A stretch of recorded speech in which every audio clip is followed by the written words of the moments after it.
I had the privilege recently of talking with a couple from the New York City area. Both well-educated, good jobs, smart, attractive, fun to be with. And we got to the topic of politics. And I said, what's the attitude of people toward Donald Trump in New York City? And they laughed. They laughed and said, people think he's a joke. And I thought, there it is in a nutshell. There it is in a nutshell.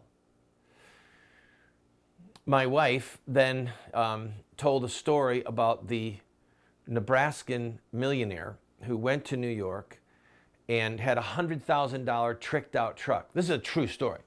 Tricked out truck, $100,000, big, dualies in the back, four-wheel drive. A truck that you could pull, probably an F-350 or something that you could pull massive amounts of weight behind. And he got there, and he went to the bank, and he said, I would like to borrow $5,000 against this truck. And they said, okay, we'll loan you $5,000. And I mean, they looked at, they checked his social, and they gave him the $5,000 and at 8% interest. And he gave him the keys and said, I've got to take a quick trip to Europe and I'll be back. So he went to Europe, came back, and they said, sir, while you were gone, we did a little bit more research on you, and we know that you're a very wealthy, very successful farmer. Why did you, they were chuckling, like, what's wrong with this guy? And he said, well, where else could I? So he paid the loan back right on the spot. It was $5,032.60. And they were teasing and mocking him until he wrote the check. And he said, where else could I have my vehicle parked for 2 weeks and know that it won't be touched, it won't be stolen, nothing will be wrong with it? Where could I park in New York City for $32.60? And then he drove away. Really good parking in New York City for a vehicle like that could be $60 a day, could be more, all right? So who had the last laugh? The people in New York or the people in Nebraska? So these people said that everyone that they hang out with thinks that Donald Trump is a joke.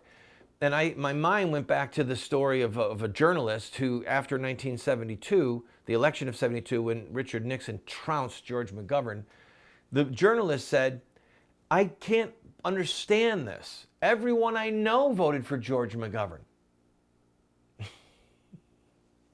In other words, this is this person in this little New York City cocoon thinking that the whole world voted for McGovern because everyone she knew voted for McGovern. And this dear couple thinking that Donald Trump's an idiot because that's what everyone in New York thinks. And I thought that captures it.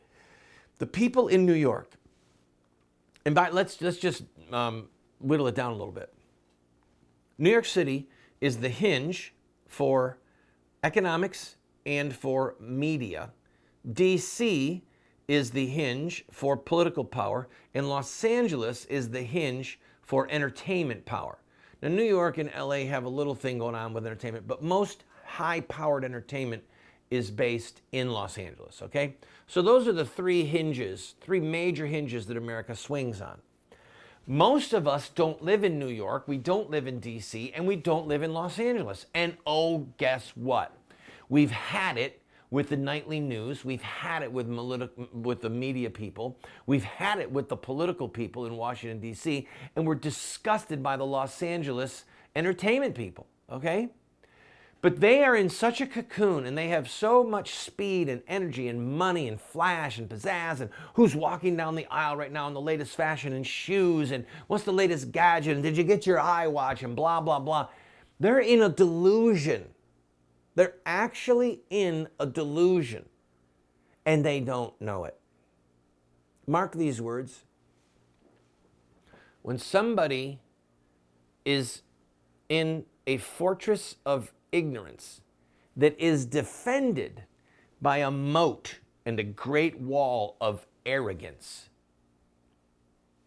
they're almost unreachable. They're almost unreachable. If somebody is just inside of ignorance, but they're arrogant as well. I'm right, you're wrong, Donald Trump's an idiot. How can you reach a person like that? You can't. So what we have to do on the political level is sweep them aside. I'll be right back as we talk about the latest poll in Iowa. Well, the voters of Iowa, sweep them aside.